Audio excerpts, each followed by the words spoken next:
woman is cornered where the city pretends not to see. 3 men mistake her fear for permission. The crowd chooses silence. But silence doesn't always mean weakness. In the shadows stands a man who has survived war, buried brothers, and learned one terrible truth: some monsters only understand consequences. This is a story about restraint, about dignity that doesn't shout, about the moment cruelty meets a man who refuses to look away.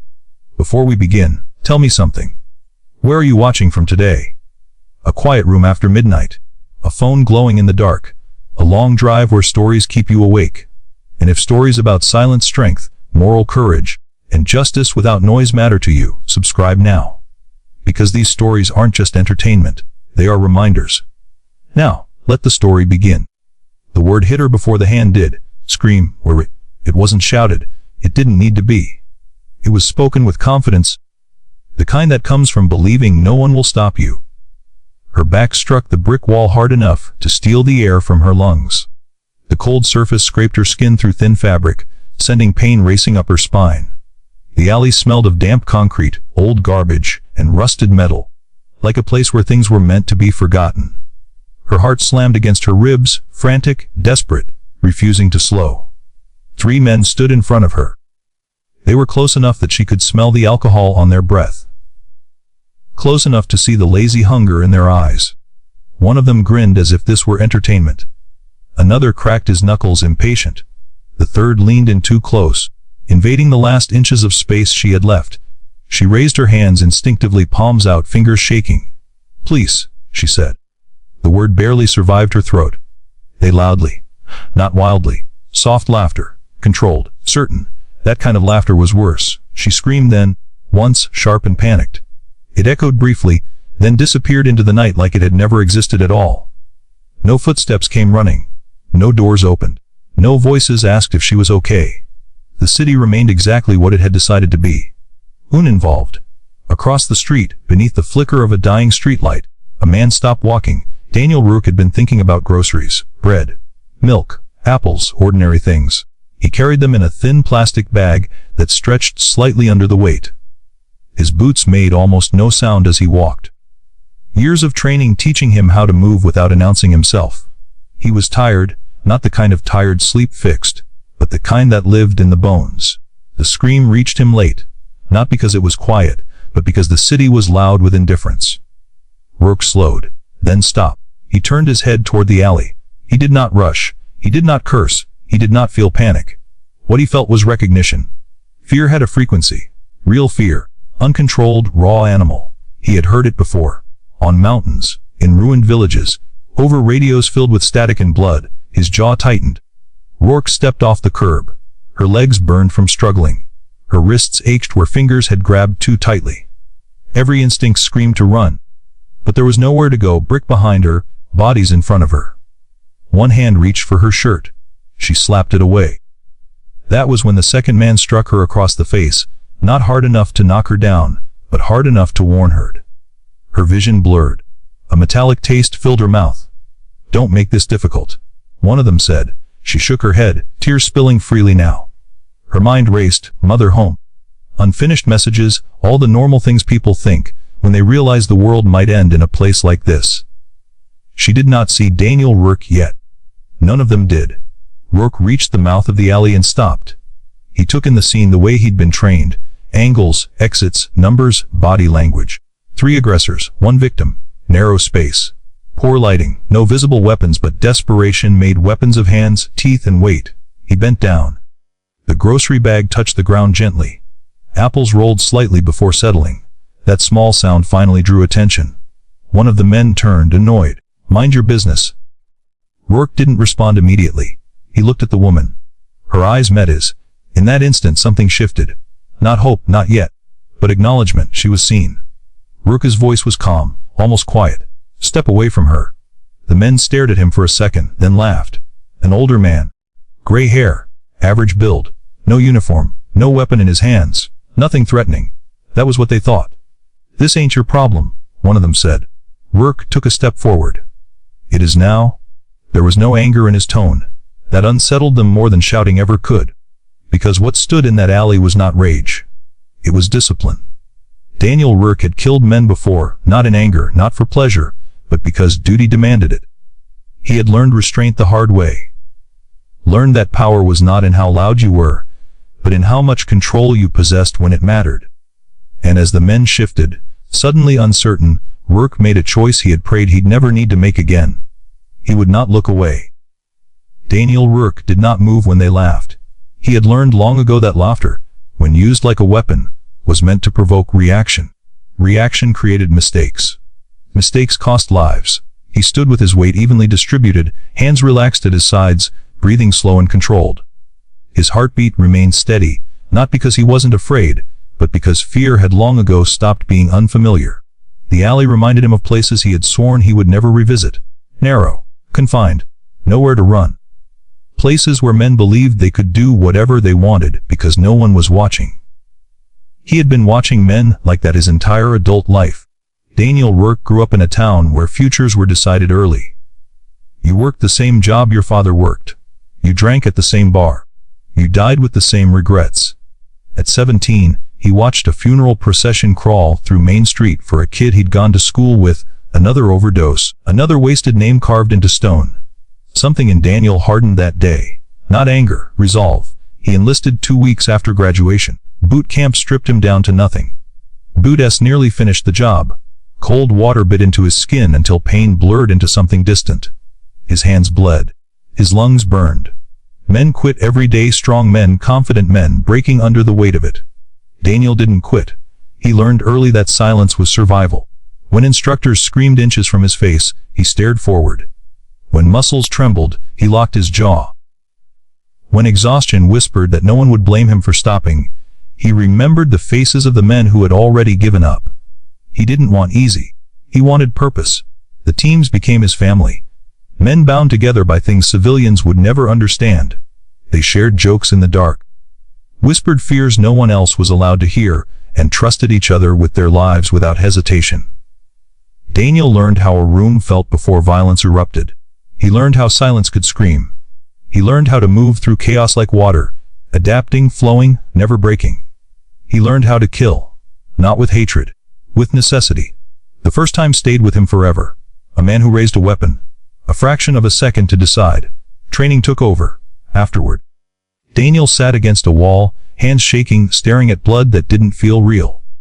His team leader had knelt beside him and said quietly, "You did what you had to do. Carry it, but don't let it own you." Daniel carried it. Every single one. On his final deployment, the desert smelled like dust and diesel. The sun had barely risen when the explosion tore through their convoy. Metal screamed. The world flipped. Daniel came back to consciousness, choking on smoke. Ears ringing, vision swimming. Training kicked in before fear could. He crawled through wreckage, dragged 2 men clear, ignored the pain screaming from his leg. Then he heard Liam. Liam had been his closest friend, the kind of man who laughed easily and never complained. The kind of man who talked about his daughter constantly, showed photos like they were sacred. Daniel found him pinned. Blood everywhere. He tried everything. Pressure, tourniquet. Words he didn't even remember saying. Liam looked at him and smiled, a small, tired smile. "Don't let this be for nothing," he whispered. Then he was gone. Daniel stayed kneeling in the dust long after the helicopters arrived. That was the day something inside him broke, and something else replaced it, a promise. Civilian life felt wrong. Too loud, too careless. People complained about traffic and coffee orders while Daniel stood in grocery aisles, remembering how many men he'd lost so strangers could argue about nothing. He learned to keep his past quiet. When people asked what he did, he said, logistics, or consulting. He didn't want their admiration. He didn't want their questions. Nights were the worst. Dreams dragged him back, heat, blood. Liam's voice. He woke drenched in sweat, heart racing, convinced he could still smell burning metal. Walking helped. The city at night felt honest. Raw and filtered. Which is why he was here now. One of the men stepped closer to Daniel, trying to loom. "You some kind of tough guy," he sneered. Daniel met his eyes. "Only certainty." "I don't want trouble," Daniel said. The man scoffed. "Then walk away." Daniel shook his head once. "No." That single word landed heavier than any insult. The woman watched, barely breathing. She could see now that this man wasn't afraid. Not in the reckless way the others weren't afraid, but in a grounded, immovable way. Like a mountain refusing to move for a storm. At the alley entrance, a figure paused. Then another, someone raised a phone, but didn't come closer. They watched from a distance, safe behind anonymity. Daniel noticed them without turning his head. He felt the familiar weight of being alone when it mattered. Just like overseas. Just like always. One of the men reached behind his back, fingers twitching nervously. Daniel adjusted his stance slightly, so subtly no one but a trained eye would notice. The woman saw it.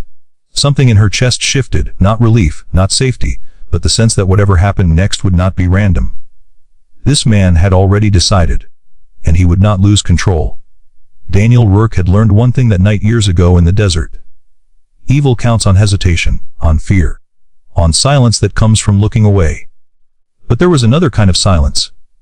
The kind that stands its ground, and that silence was about to speak. The man closest to Daniel smiled, but it never reached his eyes. It was the smile of someone used to getting what he wanted, used to people backing down once they realized resistance would cost them something. He rolled his shoulders, loosening up, as if this were just another inconvenience between him and entertainment. "You got a death wish, old man?" he asked. Daniel Rourke didn't answer immediately. He shifted his gaze, not to the man speaking, but to the woman pressed against the brick wall. Her hands trembled uncontrollably now. Fingers curled tight as if holding onto herself was the only thing keeping her from coming apart. Her breathing came shallow and uneven. Every inhale hitching like it might be her last. She was trying not to cry anymore. That told Daniel everything. People cried when they believed someone might help. They went quiet when hope started to slip. Daniel spoke softly. "You don't have to say anything," he said to her. "Just stay behind me." Her eyes widened slightly. Behind him. The words felt unreal, but she nodded, sliding sideways along the wall, until she stood just a step back from his shoulder. It wasn't safety. But it was shelter. The men noticed, and they didn't like it. One of them laughed again, louder this time, performing for the empty alley and the distant silhouettes, pretending not to watch. "Look at her," he said, jerking his chin toward the woman. "Clinging to Grandpa like he's gonna save her." Another chimed in, voice thick with mockery. "Bet she's real grateful. Bet she's scared enough to do whatever he says." The words were deliberate. Cruel. They wanted her to hear. They wanted her to feel small. Daniel felt something tighten in his chest, not anger, not yet, but a familiar warning pressure. The kind that came just before violence erupted, when restraint was tested to its limit. He had felt it before, seconds before doors were kicked in, before gunfire, before men screamed for medics. He breathed through it slow, controlled. The woman's shoulders shook once, then stilled. Her face went blank, eyes staring at nothing, retreating inward the way trauma forced people to do when the body couldn't escape. Daniel took half a step forward. That was all. At the alley entrance, someone whispered, "We should call someone." Another voice replied, "Someone probably already did." No one moved. No one stepped closer. Phone stayed raised. Distance stayed comfortable. Daniel heard it all. The lie people told themselves, that witnessing was enough. It never had been. One of the men reached around Daniel, fingers stretching toward the woman again. That was the moment. Daniel moved, not fast, not slow, decisive. He caught the man's wrist mid-reach, grip iron tight, stopping the motion as if the air itself had hardened. The man's eyes widened in surprise more than pain. "Don't," Daniel said quietly. The word carried weight. The man yanked, trying to pull free, and failed. Panic flickered across his face for the first time. He hadn't expected resistance. Not real resistance. He reacted the only way men like him knew how. With violence. His free hand swung. Daniel stepped inside the punch, redirecting it with minimal effort.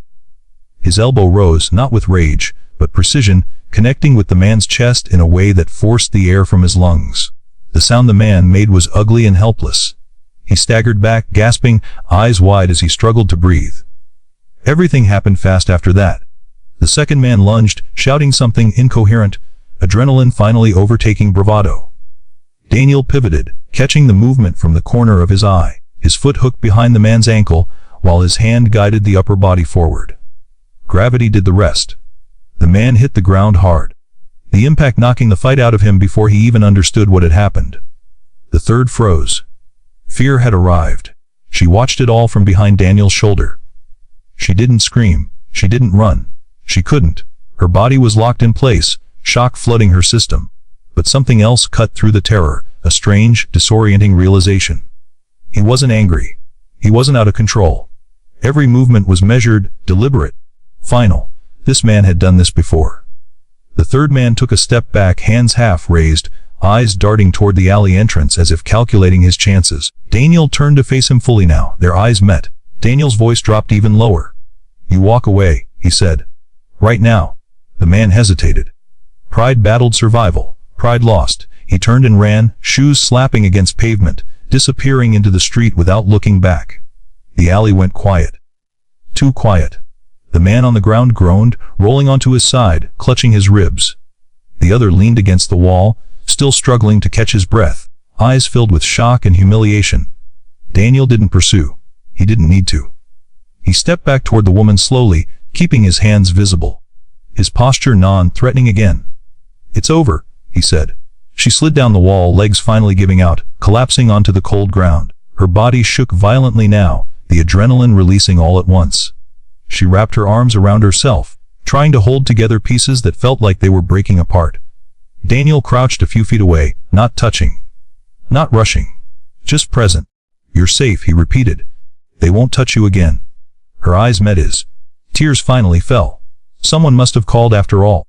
Sirens wailed faintly in the distance, growing closer. The crowd at the alley entrance stirred, some stepping forward now that danger had passed, others melting away, suddenly uninterested. Daniel stood.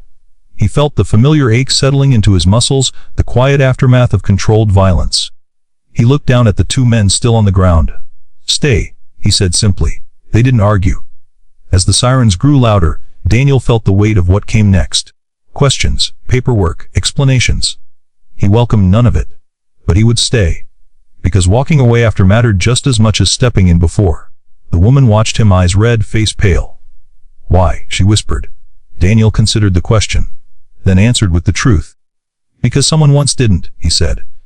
The sirens reached the alley before the courage did. Red and blue lights spilled across brick and concrete, washing the narrow space in harsh color. Shadows jumped and twisted, turning still bodies into moving shapes. The crowd that had hovered at a safe distance suddenly found its confidence, voices overlapping now that the danger had passed. Daniel Rourke stood exactly where he was. Hands relaxed, back straight, breathing even.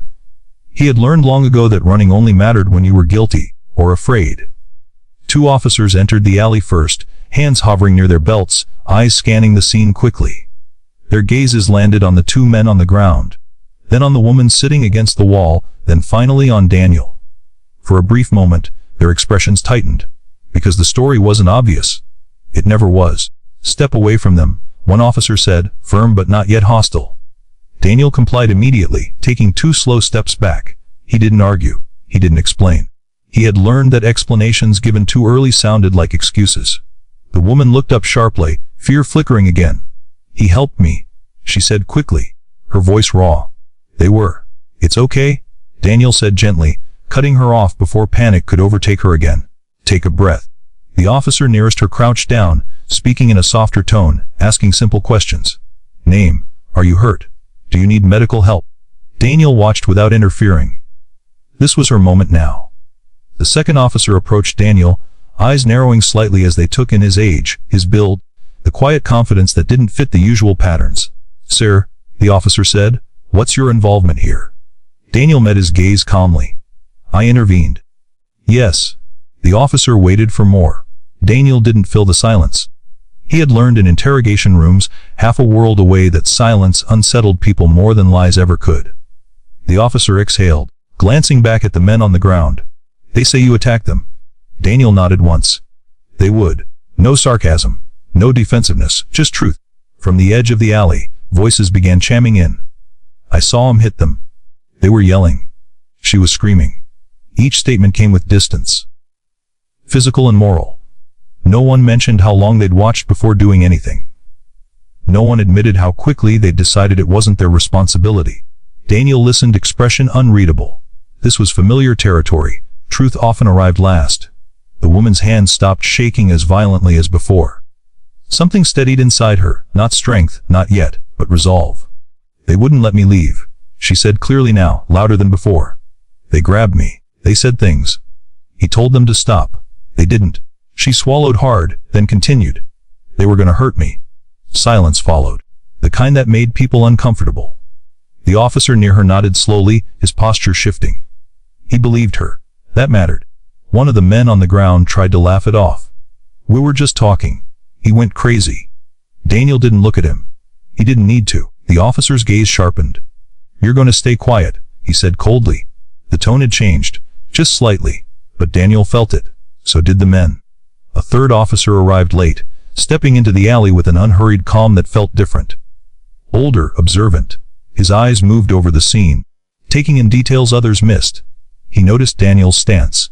The way he stood without tension. The way his hands rested, not clenched, not loose. The way his eyes tracked everything without seeming to focus on anything. The officer's gaze lingered on Daniel's left hand. On the faint scar near the thumb.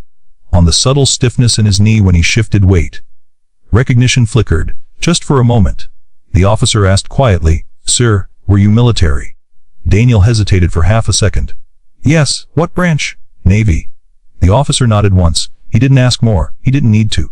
Whispers rippled through the small crowd. Navy? Like military. That explains it. People adjusted their stories without realizing they were doing it. What had been? He attacked them softened into. Stepped in. Daniel watched it happen with a detached calm that came from experience. Reputation shouldn't matter, but it always did. The officer who had first questioned Daniel glanced at his partner. We'll need statements. All of you. Daniel nodded. Of course. The woman looked at him, eyes filled with something close to disbelief. You don't have to stay, she whispered. You already did enough. Daniel shook his head gently. This part matters too. She didn't understand yet, but she would. Handcuffs clicked shut around wrists that had once felt powerful. One of the men protested weakly. Another stared at the ground, jaw tight, reality finally settling in. Daniel felt no satisfaction, only relief, because tonight could have ended very differently. As the officers guided the men away, the woman stood shakily. An EMT offered her a blanket. She wrapped it around her shoulders, holding it closed like armor. She walked over to Daniel. Up close, she could see the lines in his face, not age but weight. Things carried too long. Thank you, she said softly. I don't know what would have happened if you hadn't been there. Daniel met her gaze. You don't have to know, he said. You just have to keep going. The older officer watched them from a distance. He made a note on his pad. Not about the fight. About the man who never raised his voice. The night air settled over the alley like a thin blanket. But the weight of what had happened lingered heavier than any sound. Sirens receded, leaving only the distant hum of the city. A soft rhythm that contrasted sharply with the chaos that had just unfolded. Daniel Rourke stood a few feet from the woman, letting her adjust to the aftermath. She clutched the blanket around her shoulders, as if it could protect her from the memory of hands that didn't belong, voices that didn't respect. Her body still shook, but the sharp edge of immediate terror had dulled. Daniel's gaze swept the alley one last time. The men were gone.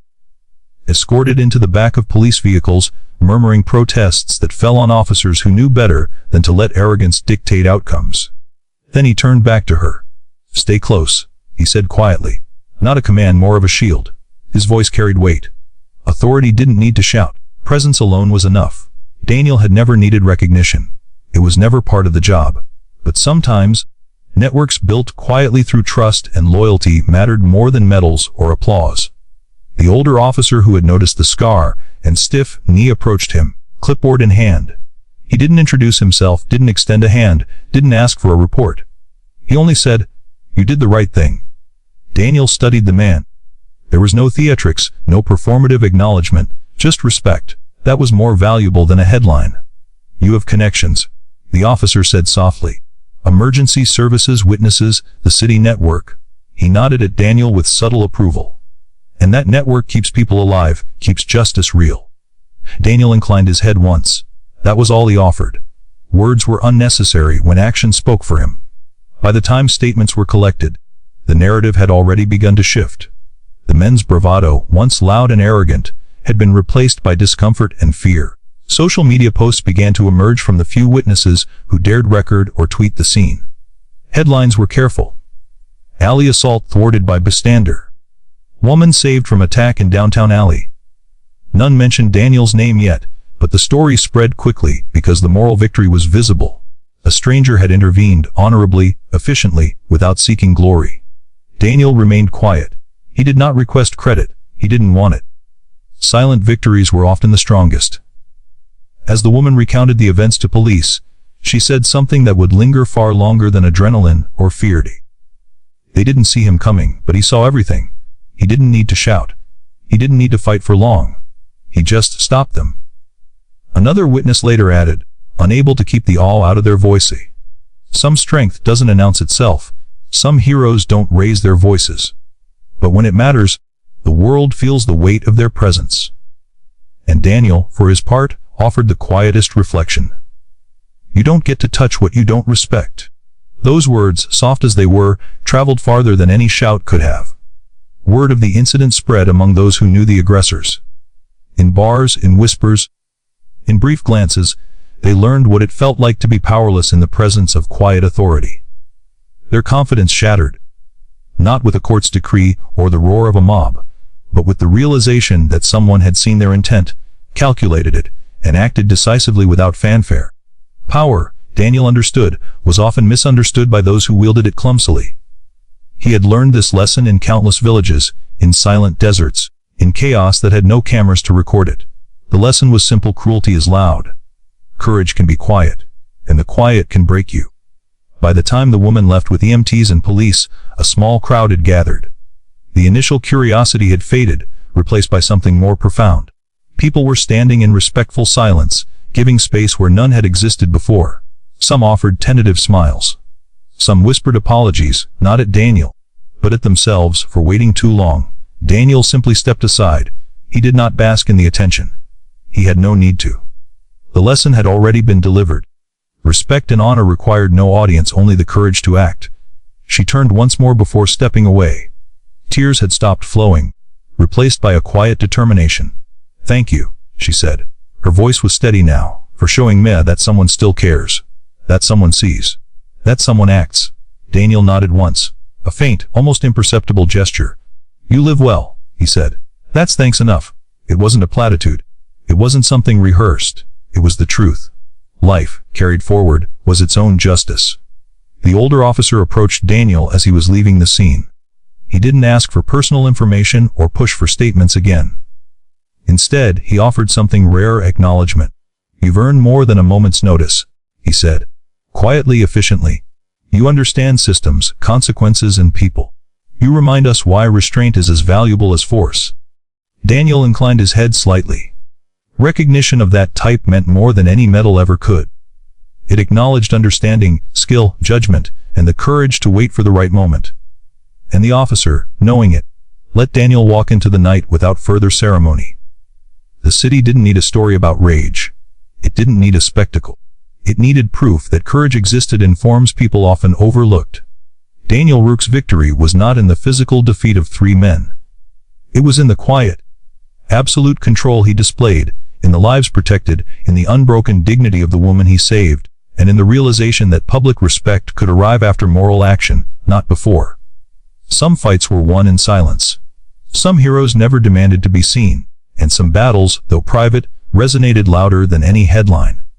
Daniel walked away, leaving the alley empty but full of lessons. The night was calm. The distant hum of traffic and late night pedestrians carried on as if nothing had happened, but anyone with eyes to see could feel the echo of restraint, honor, and decisive action. And in that echo was the knowledge that true courage doesn't scream. It observes. It calculates. It waits. And when it acts, it is unstoppable. The alley was quiet now. Not the quiet that comes with absence, but the kind that fills space after violence has passed. Heavy with the residue of what could have happened and didn't. Broken bricks, scuffed boots, the faint odor of sweat and fear lingered in the cold air, blending with the distant warmth of streetlights. The woman wrapped her blanket tighter around herself, finally standing fully upright. Her steps were unsteady at first, then deliberate. She moved toward the edge of the alley where the few witnesses remained, their phones lowered but their eyes wide, aware of something that had never been taught: courage in its quietest form. Daniel Rourke remained a few feet behind her, hands unclenched, breathing calm. Presence deliberate. Every step he took carried authority, but no one needed to see it. The lesson had already been delivered. One by one, those who had lingered began to clap softly. Not loudly, not boisterously. It was a subtle acknowledgement. The first person to break the silence was an older man in a coat, perhaps someone who had also lived through chaos or loss. His hands were steady but deliberate as they met, and soon others followed. It wasn't for spectacle. It wasn't for Daniel. It was for the principle he embodied. The act of standing when the world chooses to look away. The courage to protect life without waiting for applause. The strength to act and then return to silence. For a brief moment, the city felt as if it could breathe again. The woman turned to face Daniel, tears welling, not of fear this time, but of gratitude and awe. "People, they didn't move," she whispered. "They just watched." Daniel shook his head. "Watching isn't enough. It never is." She looked at him in disbelief, struggling to process the difference between doing the right thing and simply witnessing. That was real," she said softly. "What you did." He didn't smile. He nodded slightly. Silence, he had learned, was often more powerful than praise. In the distance, the police vehicles carrying the three men disappeared into the night. They had thought arrogance, strength, and intimidation would be enough. They had been wrong. Daniel's silent presence had stripped them of power before their first punch landed. He had observed, calculated, and intervened in a fraction of a second. Every action afterward had been decisive but not cruel. The men would remember tonight not because they were physically harmed, but because they had been confronted by unshakable honor and walked away defeated, morally and psychologically. The few remaining witnesses slowly dispersed, carrying the story with them. Conversations whispered into phones, texted to friends. Social media posts circulated carefully. Alley assault prevented by stranger. Woman safe. Courage exists in quiet ways. No one needed to know his name.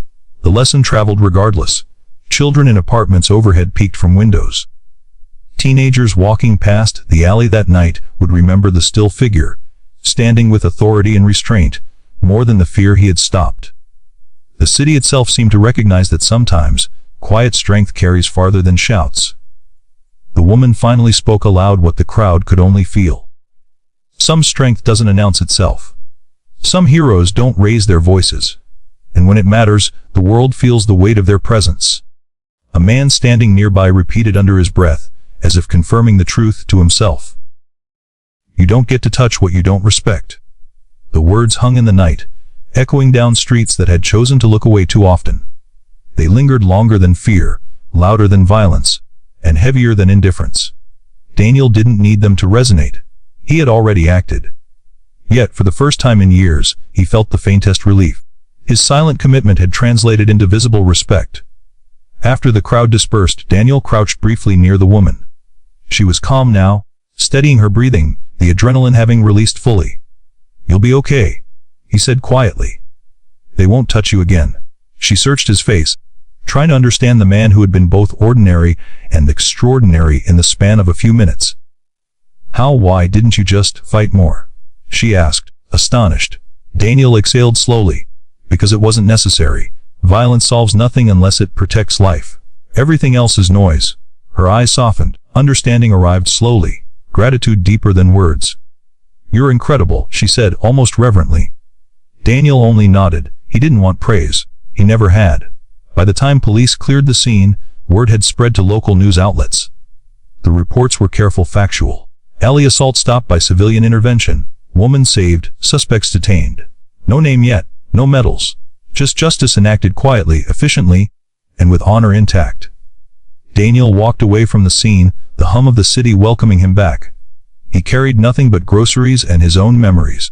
Every step was deliberate, measured, silent.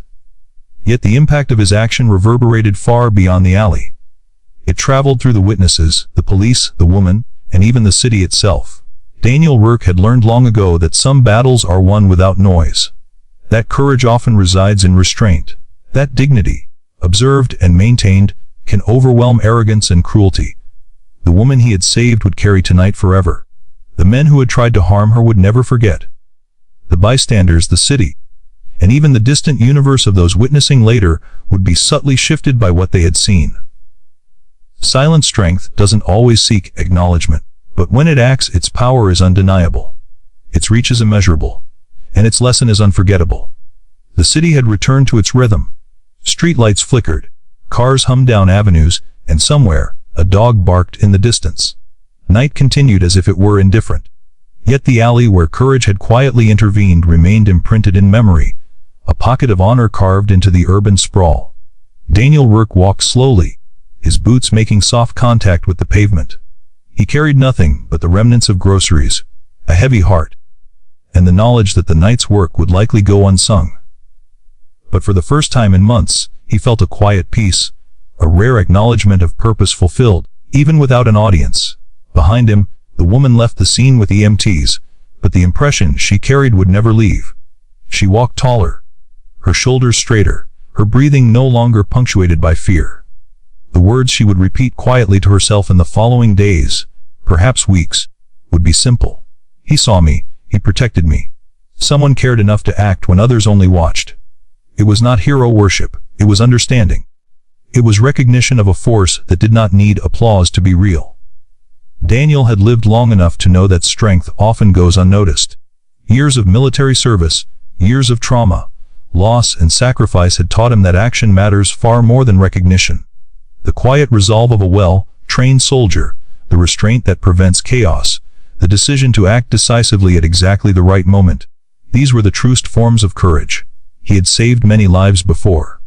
He had stood in alleys and deserts, mountains and villages, confronting dangers that demanded both patience and fury, and each time he had learned the same lesson. Power is not in shouting. Strength is not in making yourself seen. Courage is in waiting, in watching, in knowing when the moment demands action, and then delivering it with precision and honor. Walking away, Daniel reflected on the words he had spoken that night, quietly, to the woman who had almost been lost. You don't get to touch what you don't respect. It wasn't a threat. It was a principle. A boundary drawn firmly, unshakable. And it lingered far longer than the immediate fear of the men who had tried to harm her. It became a silent lesson for the witnesses, the city, and anyone who would later hear of the night when quiet strength turned the tide. The woman would tell friends, family, and strangers. He didn't yell. He didn't overreact. He just stopped them. That description, as simple as it was, carried weight. It spoke to the human longing for justice. It reminded people that heroism does not always roar, it sometimes observes, calculates, and acts with unwavering precision. And in the days that followed, the story, carefully retold, created a ripple effect. The city's subconscious changed that night. Bystanders realized that watching wasn't enough. That silence could be deadly in its inaction, and that intervention, even quiet, could save lives and restore dignity. As you watch this story unfold from wherever you are, your room, a bus, or the quiet corner of a cafe, consider the lessons it carries. How often do we witness injustice and stay silent? How many moments pass where courage, if acted upon, could change a life? And how can we recognize the strength that doesn't announce itself, but acts decisively when needed? Take a moment, reflect, and remember, sometimes, true heroes don't seek applause, they only seek justice. If this story touched you, if the quiet courage of Daniel Rourke reminded you that strength can be subtle, leave a comment below. Where are you watching from today? Share your thoughts. Let the world know how silence, restraint, and action resonate in your life. The alley was now empty. The woman was safe. The city continued unaware of the invisible lines of honor that had been drawn. Daniel Rourke disappeared into the night, just another figure among many, carrying the invisible weight of experience, sacrifice, and restraint. But for those who had been present, even briefly, the lessons were indelible. Respect is demanded through action, not noise. Courage is silent until it must act. Dignity and honor, when upheld, create consequences that arrogance and cruelty cannot withstand. The night had spoken volumes without a single shout. And in that, the world was reminded that some battles are won quietly, but remembered forever.